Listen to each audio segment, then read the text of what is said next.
Matthew Abuate, the sculptor, says, contrary to comments from some persons, that the statue does not resemble the Asantehene Otumfuo Oseitutu II, no representative at Menchia has disapproved of his work. He insists that he did a very good job. With the clay model, we did everything in consultation with a contractor and the selected chiefs from the Menchia Palace.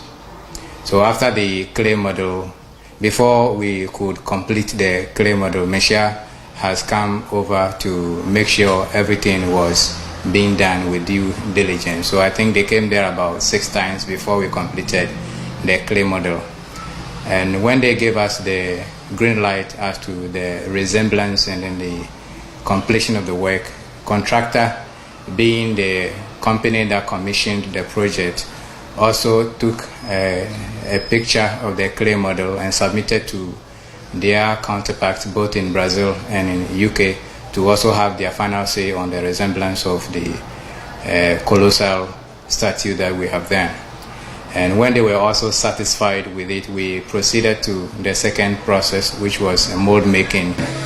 So on November 2018, we submitted the actual work to the site at KGTR Runabout. When we did the spraying and everything, we made sure Menchia also comes to have their final say on the actual work. So Menchia came on the day and then they inspected the work and they gave their thumbs up to the actual work. So I think basically the work has gone through the basic criticism that it has to go through, and they were satisfied, and then they gave us their word go for complete work that we have over there.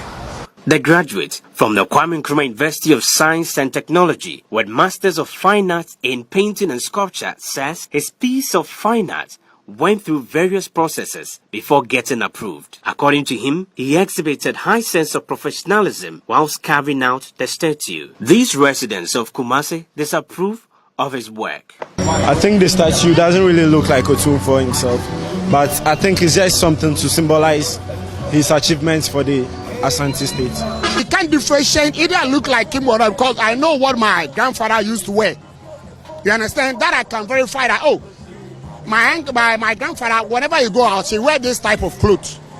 You understand? That I can figure that, oh, that's my grandfather going.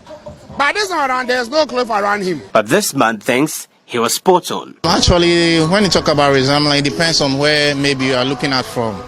I see this work as a masterpiece and a good craftsman of Matthew, and it's one of the best sculptures I've ever seen in Ghana right now, in terms of form, structure, and everything.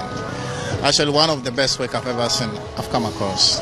Supervised by Dr. Oseibo Biebuahin, Emmanuel Tebieji, and Sylvester Lumo, all of the Department of Integrated Rural Arts and Industry from the Kwame Nkrumah University of Science and Technology,